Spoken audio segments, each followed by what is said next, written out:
Hello students, हम आपके international relation के टॉपिक यूनाइटेड नेशंस को पढ़ रहे थे।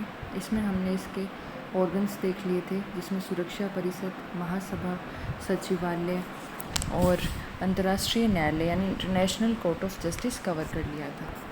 आज हम इसमें आर्थिक व सामाजिक परिषद यानी the economic and social council के बारे में बात करेंगे।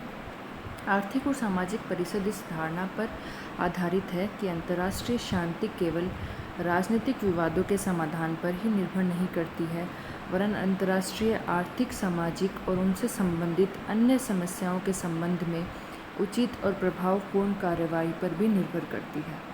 राजनीतिक स्थिरता के अतिरिक्त सामाजिक स्थिरता और आर्थिक संतोष भी अंतर्राष्ट्रीय शांति और सुरक्षा की स्थापना के लिए ज़रूरी है। यानी महज एक राजनीतिक अगर स्टेबिलिटी है आपकी कंट्री में, तो ही ये ज़रूरी नहीं है कि आपका कंट्री डेवलप्ड होगा हर एरिया में या फिर वो कंट्री अच्छा माना जाएगा। आजकल आर्थिक व सामाजिक जैसे इकोनॉमिक रूप से भी डेवलप होना चाहिए और सामाजिक समस्याएं भी नहीं होनी चाहिए। सुरक्षा फील होनी चाहिए वहाँ के नागरिकों को, सामाजिक स्थिरता भी होनी चाहिए।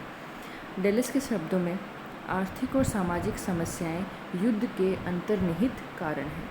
भाई अगर कोई कंट्री है वो इकोनॉमिक फेलियर है, वहाँ पर वो अपने जैसे कर्मचारियों को वेतन नहीं दे पा रहे, वहाँ के लोग कोई वस्तुएं खरीदने के स्थिति में नहीं है, इकोनॉमिक वहाँ फेलियर हो चुका है, या फिर वहाँ पे धनी निर्धन का इतना बहुत ज़्यादा अंतर हो चुका है, तो क्या होता है, वही युद्ध का कारण बनती हैं। अल्टीमेट यही रीजंस होते हैं जिनके कारण युद्ध होते हैं, तो ऐसा डेलिस ने कहा। तो आर्थिक व सामाजिक परिषद इस धारणा पर काम करती है कि राजनीतिक स्थिरता ही नहीं बल्कि सामाजिक व आर्थिक संतोष भी ज़रूरी है। इसके लिए अंतर्राष्ट्रीय शांति के लिए। ठीक है, अब इसकी संरचना देख लेते हैं। प्रारंभ में इस परिषद में 18 सदस्य हुआ करते थे। 1966 में चार्टर में संशोधन हुआ, सदस्यों की संख्या 18 से बढ़ाकर 27 कर दी। कब? 1966 में। फिर अनुच्छेद 61 का एक बार पुनः संशोधन हुआ, यानी संरचना के बारे में किस अनुच्छेद में कहा गया है? आर्टिकल 61 में। इसमें फिर एक बार संशोधन हुआ, जो कब लागू हुआ? 1973 में। उसमें सदस्यों की संख्या बढ़ाकर 27 से इन्होंने कितनी कर दी? 54। पहले 18 थी, 1966 में 27 हुई और 1973 24 सितंबर 1973 को ये बढ़ाकर 54 कर दी, यानी अब इनके सदस्यों की संख्या 54 है। यह एक स्थायी संस्था है, परंतु इसके 1/3 सदस्य हर साल 1 वर्ष में रिटायर होते रहते हैं या फिर पदमुक्त होते रहते हैं। इस प्रकार प्रत्येक सदस्य की अवधि कितने वर्ष की हुई? 3 वर्ष की, यानी एक सदस्य 3 वर्ष तक इसका सदस्य रहता है। परंतु अवकाश ग्रहण करने वाला सदस्य तुरंत पुनः निर्वाचित हो सकता है। परिषद में प्रत्येक सदस्य राज्य का एक ही प्रतिनिधि होता है, यानी एक राज्य से सिर्फ एक प्रतिनिधि चुनकर जाएगा। साधारणतः इसके निर्वाचित सदस्य ही इसकी बैठकों में भाग लेते हैं, पर यह संयुक्त राष्ट्र के किसी भी सदस्य को बिना मतदान के किसी ऐसे विषय पर अपने विचार विमर्श में आमंत्रित कर सकती है जो उस सदस्य के लिए विशेष चिंता का विषय हो। ठीक है, अब इसकी हम मतदान प्रक्रिया देखेंगे कि यहाँ पर मतदान का क्या प्रोसीजर है, निर्णय कैसे लिए जाते हैं। आर्थिक व सामाजिक परिषद के प्रत्येक सदस्य को केवल एक वोट देने का अधिकार होता है। अर्थात संयुक्त राष्ट्र संघ के अन्य अंगों की भांति आर्थिक व सामाजिक परिषद में प्रत्येक निर्वाचित राज्य का केवल एक सदस्य बैठकों में भाग ले सकता है। भाई हर कंट्री का एक वोट है, यानी हर कंट्री से एक ही मेंबर वहाँ बैठ सकता है। इसमें निर्णय उपस्थित व मतदान में भाग लेने वाले सदस्यों के साधारण बहुमत द्वारा लिए जाते हैं, यानी 50% + 1। अगर किसी डिसीजन के पक्ष में 50% + 1 वोट आए हैं तो डिसीजन पास हो जाएगा। ठीक है, परिषद जब किसी विशेष राज्य के विषय में विचार विमर्श करने बैठती है तो वह उस राज्य के प्रतिनिधि को आमंत्रित करती है, किंतु ऐसे आमंत्रित प्रतिनिधि को मत देने का अधिकार नहीं होता। यानी फ़िलहाल मान लो आर्थिक और सामाजिक परिषद में इंडिया के बारे में विचार विमर्श हो रहा है कोई समस्या के बारे में, लेकिन इंडिया फ़िलहाल उसका मेंबर नहीं है। जो 54 सदस्य हैं उसमें से इंडिया नहीं है, तो इंडिया वहाँ पर अपना प्रतिनिधि भेज सकता है, लेकिन उसको मत देने का अधिकार नहीं होगा। मत वही सदस्य देंगे जो उसके फ़िलहाल सदस्य हैं। महासभा की भांति 1 साल के लिए सदस्य राज्यों में से ही एक सदस्य इसका सभापति निर्वाचित होता है, यानी इनमें से ही एक मेंबर को इसका सभापति बनाते हैं। ठीक है, तो ये थी इसके मतदान की प्रक्रिया। निर्णय किससे लिए जाते हैं? साधारण बहुमत से लिए जाते हैं। अब सत्र कब कब बुलाया जाता है? आर्थिक और सामाजिक परिषद हर वर्ष यानी एवरी ईयर 5 सप्ताह का एक महत्वपूर्ण 5 वीक्स का एक महत्वपूर्ण सत्र आयोजित करती है। इन सत्रों का बारी बारी से न्यूयॉर्क और जनेवा में आयोजन किया जाता है। इसके अतिरिक्त यह न्यूयॉर्क में 2 संगठनात्मक सत्रों का भी आयोजन करती है। मुख्य सत्र के दौरान एक उच्च स्तरीय बैठक आयोजित की जाती है, जिसमें मंत्रियों के साथ विशिष्ट अधिकारी भी भाग लेते हैं। इस बैठक में महत्वपूर्ण आर्थिक और सामाजिक मुद्दों पर चर्चा की जाती है। आर्थिक और सामाजिक परिषद का पूरे वर्ष के दौरान चलने वाला कार्य उसकी सहायक संस्थाओं, आयोगों और समितियों द्वारा किया जाता है, जो नियमित अंतराल पर अपनी बैठकें आयोजित करने के साथ अपनी कार्रवाइयों के संबंध में परिषद को जानकारी देते रहते हैं। यानी इनका कब बुलाया जाता है? हर साल एक 5 सप्ताह का सत्र, या तो न्यूयॉर्क में बारी बारी से या जनेवा में बुलाया जाता है। ठीक है, तो ये था इसका सत्र। इसके कार्य व शक्तियाँ देखते हैं। इसके पास आर्थिक और सामाजिक परिषद के पास क्या कार्य हैं और क्या इसकी पावर्स हैं। चार्टर के अनुसार आर्थिक और सामाजिक परिषद के निम्न कार्य हैं। यह अंतर्राष्ट्रीय आर्थिक, सामाजिक, सांस्कृतिक, शैक्षिक, स्वास्थ्य और संबंधित मामलों पर अध्ययन कर सकती है और इस विषय में महासभा संयुक्त राष्ट्र के सदस्यों और विशिष्ट अभिकरणों को अपनी रिपोर्ट दे सकती है। यह सबके मानवीय अधिकारों और मौलिक स्वतंत्रताओं के आदर तथा लागू करने के लिए संस्तुति दे सकती है। यह अपनी क्षमता के अंतर्गत आने वाले विषयों से संबंधित अभिसमयों के आलेख महासभा को प्रेषित कर सकती है। संयुक्त राष्ट्र द्वारा निर्धारित नियमों के अनुसार अपनी क्षमता के अंतर्गत आने वाले विषयों से संबंधित मामलों पर सम्मेलन बुला सकती है। सुरक्षा परिषद की प्रार्थना पर यह सुरक्षा परिषद को सूचनाएं प्रेषित कर सकती है तथा सहायता कर सकती है। आर्थिक व सामाजिक परिषद महासभा की स्तुतियों के पालन हेतु वह सब कार्य संपादित कर सकती है जो इसकी क्षमता के अंतर्गत होते हैं। महासभा के अनुमोदन से आर्थिक व सामाजिक परिषद सदस्यों तथा विशिष्ट एजेंसियों की प्रार्थना पर सेवाएं अर्पित कर सकती है। उपयुक्त कार्यों के अंतर्गत यह चार्टर के अंतर्गत निर्दिष्ट व महासभा द्वारा बनाए गए सारे कार्यों को संपादित करेगी। उपयुक्त कर्तव्यों और अधिकारियों के अंतर्गत के अतिरिक्त भी आर्थिक व सामाजिक परिषद संयुक्त राष्ट्र संघ के अन्य अंगों को सहायता देती है। अनुच्छेद 65 के अनुसार यह महासभा की सिफारिशों के क्रियान्वयन के संबंध में ऐसे कार्य कर सकती है जो उसकी अधिकारिता में आते हों, और वह उन दूसरे सभी कार्यों को कर सकती है जो संयुक्त राष्ट्र संघ के चार्टर में अन्यत्र दिए गए हैं अथवा महासभा द्वारा उसे सौंपे गए हैं। आर्थिक व सामाजिक परिषद के प्रमुख कार्यों में से एक विभिन्न विशिष्ट अभिकरणों की गतिविधियों में समन्वय करना है। वस्तुतः गरीबों, घायलों और अशिक्षितों की सहायता करके आर्थिक तथा सामाजिक परिषद विश्व शांति की स्थापना में सहायता करती है। यह सभी प्रकार के लोगों के जीवन में सुधार का प्रयत्न करती है। ठीक है, तो ये इसके अधिकार व शक्तियाँ हैं। अब देख लेते हैं इसके कार्यों का मूल्यांकन, कैसा इसने आज तक काम किया है। आर्थिक व सामाजिक परिषद ने अनेक क्षेत्रों में सराहनीय कार्य किया है। विशेषतः इसके तथा विशिष्ट समितियों के तत्वाधान में एशिया, अफ्रीका और लैटिन अमेरिका के पिछड़े हुए देशों को दी गई तकनीकी सहायता व मानवीय अधिकारों की घोषणा इसकी प्रमुख सफलताएं मानी जाती हैं। संक्षेप में, आर्थिक व सामाजिक परिषद ने एक विश्वव्यापी कल्याणकारी परिषद के रूप में कार्य किया है। इसने विश्व को अभाव, दरिद्रता, रोग और निरक्षरता से मुक्ति दिलाने का प्रयास किया है। इसने सन 1948 की मानव अधिकारों की घोषणा, यानी आर्थिक व सामाजिक परिषद ने मानव अधिकारों की घोषणा पत्र कब किया था? 1948 में मानव अधिकारों की घोषणा की। तथा 1952 के महिलाओं के राजनीतिक अधिकारों से संबंधित सम्मेलन, 1952 में क्या हुआ, महिला के अधिकारों से संबंधित सम्मेलन बुलाया, द्वारा मानव अधिकारों व मूल स्वतंत्रताओं के प्रति अपार जन जागृति पैदा करने का प्रयास किया है। यद्यपि इसे आर्थिक व सामाजिक विषयों पर विधान बनाने की क्षमता नहीं है, तथापि इसने मानव जाति के उत्थान व उसे सुखी जीवन प्रदान करने की दिशा में प्रशंसनीय कार्य किया है। संयुक्त राष्ट्र बाल निधि, संयुक्त राष्ट्र शरणार्थी निधि, तकनीकी सहायता समिति, यूरोप के लिए आर्थिक आयोग, एशिया व सुदूर पूर्व के लिए आर्थिक आयोग, लैटिन अमेरिका के लिए आर्थिक आयोग, अफ्रीका के लिए आर्थिक आयोग, संयुक्त राष्ट्र कोरियाई पुनर्निर्माण अभिकरण तथा आर्थिक विकास के लिए विशेष निधि, सब ने संपूर्ण विश्व की आर्थिक व सामाजिक उन्नति के लिए महान योगदान दिया है। वास्तव में द्वितीय महायुद्ध की विभीषिकाओं से पीड़ित मानव जाति के अविकसित व नवोदित राष्ट्रों के लिए यह एक प्रेरणा और सहायता का स्रोत रही है। यानी इनकी जो मुख्य सफलताएं हैं वो क्या मानी जाती हैं, मानव अधिकारों की घोषणा और महिला राजनीतिक अधिकार से संबंधित इन्होंने सम्मेलन बुलाया था, और जो नए राष्ट्र थे जो डेवलपिंग थे फिलहाल, वो इनका काफ़ी सम्मान करते हैं।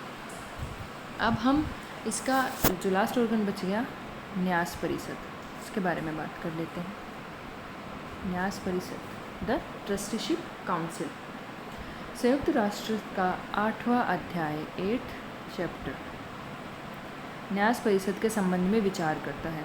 चार्टर के अनुच्छेद 75 के अनुसार संयुक्त राष्ट्र अपने अधिकार क्षेत्र के अंतर्गत न्यास प्रदेशों के प्रशासन और नियंत्रण के लिए एक अंतर्राष्ट्रीय न्यास व्यवस्था स्थापित करेगा जो समझौतों द्वारा संपादित होगी। अब न्यास परिषद का उद्भव कैसे हुआ? यूरोपीय उपनिवेशीय राष्ट्रों ने, यानी जो यूरोप के उपनिवेश थे उस टाइम, जो यूरोप के गुलाम थे, 20वीं शताब्दी के पूर्वार्ध तक एशिया, अफ्रीका और लैटिन अमेरिका के विशाल भूखंडों पर अपना क्रूरतम शासन स्थापित कर रखा था। इन पराधीन क्षेत्रों के लोगों के साथ तरह तरह से अन्यायपूर्ण व्यवहार किया जाता था। 20वीं शताब्दी के पूर्वार्ध में इन पराधीन प्रदेशों के लोगों ने अपने अपने क्षेत्रों में आत्मनिर्णय के अधिकार की मांग की व स्वशासन की प्राप्ति के लिए मुक्ति आंदोलन शुरू किया। यानी हमारी जो कंट्री है, जो गुलाम देश थे, उन्होंने कहा हमारी जो कंट्री है उसके लिए हमें निर्णय लेने का अधिकार होना चाहिए और हमें स्वशासन, यानी इस कंट्री पर, हमारी कंट्री पर हमारा ही शासन हो। जैसे इंडिया में भी स्वशासन की मांग उठी थी, तो यही उन्होंने मांग की। अब फिर जब संयुक्त राष्ट्र चार्टर का प्रारूप तैयार हो रहा था, उससे बहुत पहले ही भावी संगठन संबंधी अमेरिकी प्रारूप 14 जुलाई 1943 को प्रकाशित हो चुका था। उक्त प्रारूप के अनुच्छेद 12 में कहा गया था, ऐसे पराधीन क्षेत्रों में जहाँ के लोग अभी तक पूरी तरह स्वशासन प्राप्त नहीं कर सके हैं, न्यास पद्धति का सिद्धांत लागू किया जाएगा, जिसके अंतर्गत स्थानीय लोगों के हितों को सर्वोपरि मानकर उन्हें अंतर्राष्ट्रीय संरक्षण में रखा जाएगा। इस पद्धति का अंतिम उद्देश्य ये होगा कि इन पराधीन क्षेत्रों के लोग राजनीतिक परिपक्वता प्राप्त कर लें और आगे चलकर अपने अपने क्षेत्रों का शासन भार स्वयं ग्रहण करेंगे। यानी न्यास परिषद का क्या मतलब है? ये एक अंतर्राष्ट्रीय संस्था है जिसके अंडर ऐसे कंट्रीज़ को रखा गया जो उस टाइम वहाँ पर स्वशासन लागू नहीं हुआ था, जो राजनीतिक परिपक्वता हासिल नहीं कर पाए थे, अपने अपने जो स्वशासन जहाँ पर लागू मतलब नहीं हुआ था, जो खुद का इतने काबिल नहीं थे कि भाई अपना खुद का शासन अपने हाथों में ले सकें, तो उनके लिए क्या कहा गया कि उनको एक अंतर्राष्ट्रीय संगठन के अधीन रखा जाएगा। अधीन का मतलब उनके संरक्षण में, इसके संरक्षण में रखा जाएगा और उनके स्थानीय हितों को सर्वोपरि मानकर ही उनके संरक्षण में रखा जाएगा। यानी आप उनको अंतर्राष्ट्रीय संरक्षण में रख तो रहे हो, लेकिन आप उनको गुलाम, इसका मतलब ये नहीं कि वो आपके गुलाम हो गए हैं। फॉर एग्जाम्पल, जैसे कोई कंट्री है, यहाँ पर अभी तक स्वशासन लागू नहीं हुआ, राजनीतिक परिपक्वता नहीं आई, तो क्या कहा कि इनको न्यास परिषद के संरक्षण में रख दो। लेकिन इसका मतलब ये नहीं कि ये कंट्री न्यास परिषद की गुलाम हो गई, उनको स्थानीय हितों के अकॉर्डिंग ही न्यास परिषद वहाँ काम करेगी। ठीक, तो इसके उद्देश्य, चार्टर के अनुसार न्यास परिषद के 4 उद्देश्य हैं।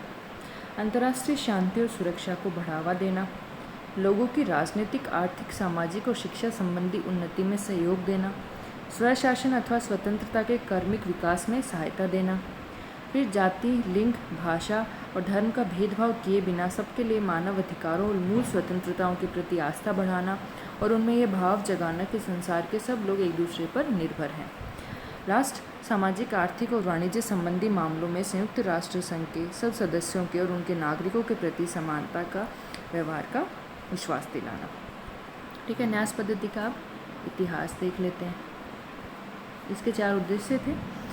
संयुक्त राष्ट्र संघ ने राष्ट्र संघ की मैंडेट व्यवस्था के स्थान पर न्यास पद्धति को ग्रहण किया, यानी जिससे फोररनर था ना राष्ट्र संघ, उसमें मैंडेट व्यवस्था थी, इन्होंने न्यास पद्धति को ग्रहण किया और उसके संचालन के लिए न्यास समिति का निर्माण किया। मैंडेट की भांति न्यास की व्यवस्था भी विभिन्न शक्तियों में समझौते का परिणाम थी। न्यास पद्धति का मूल सिद्धांत यह है कि इस समय कुछ पिछड़े हुए, अल्प विकसित और आदिम दशा वाले प्रदेशों के निवासी इस योग्य नहीं हैं कि वे अपने देश का शासन स्वयं कर सकें और अपने भाग्य विधाता खुद बन सकें। यानी विभिन्न शक्तियों ने आपस में समझौता किया, जैसे अमेरिका है, ये सुपर पावर्स थी, उन्होंने समझौता किया कि अभी भी कुछ अल्प विकसित, पिछड़े हुए, आदिम दशा, यानी अभी भी आदिम दशा वाले कुछ कंट्रीज़ हैं, वो अपने, या फिर कुछ क्षेत्र हैं जो अपने, वो इस काबिल नहीं है कि अपने देश का शासन वो स्वयं कर सकें, तो इसके लिए उन्हें दूसरे विकसित और उन्नत देशों की सहायता अपेक्षित है। सभ्य देशों का यह दायित्व है कि वे उनके विकास में पूरी सहायता दें और जब तक ये अपना शासन करने में समर्थ नहीं हो जाते तब तक इनके हितों की देखभाल इन्हें न्यास या अमानत समझते हुए करें। न्यास का मतलब ट्रस्ट। आपने गांधी का ट्रस्टीशिप सिद्धांत पढ़ा होगा, गांधी जी का। तो ट्रस्ट का मतलब क्या है कि जैसे मैंने आपको कोई चीज़ दी, ये अगर ट्रस्ट है तो इसका मतलब ये है कि मैंने आपको चीज़ परमानेंट नहीं दी है, एक अमानत दी है जो मैं वापस कभी भी ले सकती हूँ। आप इसे एक अमानत मान कर रखें और अमानत समझते हुए आप जो न्यास परिषद है वो उनका देखभाल करें। तो न्यास का मतलब एक अमानत, तो इनका अपने स्वार्थों के लिए इनका शोषण ना करें। तभी गांधी जी कहते थे ना, ट्रस्टीशिप सिद्धांत लागू होना चाहिए। इन शक्तियों द्वारा यह कार्य संयुक्त राष्ट्र संघ के नियंत्रण में होना चाहिए। ठीक है, उन्होंने क्या कहा, जो पिछड़े हुए देश हैं उनको एक ट्रस्ट मानो, अमानत मानो, उनके हितों की देखभाल करो, अपने स्वार्थ के लिए उनका शोषण मत करो। संयुक्त राष्ट्र संघ के नियंत्रण में ये कार्य होना चाहिए। राष्ट्र संघ की मैंडेट व्यवस्था केवल जर्मनी, टर्की आदि के साम्राज्यवाद से पीड़ित हुए प्रदेशों के लिए थी, लेकिन संयुक्त राष्ट्र संघ की न्यास पद्धति का क्षेत्र उपनिवेशवाद और साम्राज्यवाद द्वारा पराधीन बनाए गए सभी देशों के लिए है। ठीक है, अब न्यास परिषद का संगठन देखते हैं। संगठन, इसका संगठन निम्न प्रकार से होता है। जिन राष्ट्रों को न्यास का भार सौंपा गया है ऐसे राज्य ऑस्ट्रेलिया, न्यूजीलैंड, अमेरिका और ब्रिटेन है। ऑस्ट्रेलिया, न्यूजीलैंड, अमेरिका व ब्रिटेन, इनको न्यास का भार सौंपा गया है। सुरक्षा परिषद के स्थायी सदस्य जिनके शासन में कोई न्यास क्षेत्र नहीं है ऐसे राज्य चीन, फ्रांस और सोवियत संघ यानी रूस हैं। उतने दूसरे सदस्य जिनने न्यासीय प्रदेशों का शासन प्रबंध चलाने वाले और न चलाने वाले देशों के बीच समान विभाजन के लिए पर्याप्त हों। ऐसे सदस्यों का निर्वाचन महासभा द्वारा 3 वर्षों के लिए होता है। निर्वाचित सदस्य अपनी अवधि समाप्त होने के तुरंत बाद ही फिर निर्वाचित हो सकता है। ठीक है, तो ये न्यास परिषद के जो जिनको भार सौंपा गया था वो कंट्रीज़ थे। बाकी जो परमानेंट मेंबर्स हैं चीन, फ्रांस और सोवियत संघ, उनके अंडर कोई भी न्यास क्षेत्र नहीं है। न्यास परिषद का कार्य पूर्ण हो जाने के बाद अब उसकी सदस्यता घट गई है, क्योंकि भाई उस टाइम दिया गया था उनको ये, जब उनको लग रहा था कि कई कंट्रीज़ हैं जैसे New Guinea, Rwanda, French Cameroon, पश्चिमी समोआ, टंगानिका, इस टाइप की कुछ कंट्रीज थी जिनको लगा कि भाई अब ये फ़िलहाल अपनी हालत में नहीं है कि स्वशासन ये कर सकें।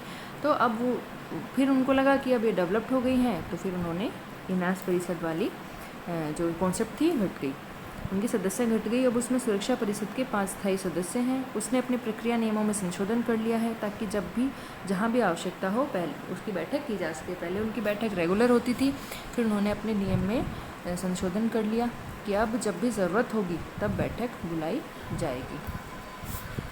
ठीक, अब न्यास परिषद के कार्य। न्यासीय प्रदेशों की जनता की राजनीतिक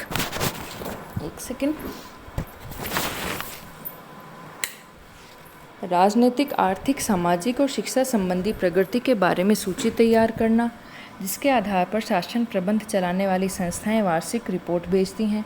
इन प्रशासनिक सत्ताओं से प्राप्त रिपोर्टों की जांच और उन पर विचार करना, इन सत्ताओं के परामर्श या प्रार्थना पत्रों पर विचार करना, सत्ता के साथ यदाकदा नियत समय पर निरीक्षण के लिए न्यासीय प्रदेशों का दौरा करना। न्यास परिषद में निर्णय साधारण बहुमत से होते हैं। प्रत्येक सदस्य का एक वोट होता है। न्यास परिषद स्वयं ही अपने कार्य संचालन के नियम बनाती है, जिसमें अध्यक्ष के चुनाव का ढंग भी सम्मिलित है। वर्ष में साधारणतः 2 अधिवेशन होते हैं, जिसमें पहला जून के अंतिम पक्ष में और दूसरा नवंबर के उत्तरार्ध में। आवश्यकता अनुसार विशेष अधिवेशन न्यास परिषद अथवा महासभा के प्रस्ताव और सुरक्षा परिषद के अधिकांश सदस्यों के अनुरोध पर बुलाया जा सकता है। इसका मूल्यांकन देखते हैं। इसको अपने उद्देश्यों में अपूर्व सफलता मिली है। रोमुल के शब्दों में न्यास परिषद की सतत प्रगति आधुनिक विश्व के राजनीतिक नैतिकता के उच्च बिंदु का प्रतिनिधित्व करती है।